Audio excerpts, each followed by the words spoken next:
Nag-solo RG nga ako mga pare at ito ang line-up namin. Makikita mo dito sa umpisa pa lang, palong-palo na yung core namin. Tingnan mo, sunod-sunod na yung kill niya.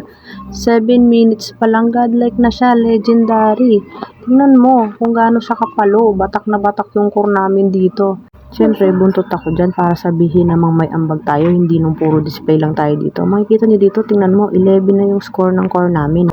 At dito, makakaisa pa kami. Tapos, hindi namin inaasahan yung mga susunod na pangyayari. Makikita nyo dito, masiset sila ni Taong Kalawang. At ayun, muntikan na kaming maubos.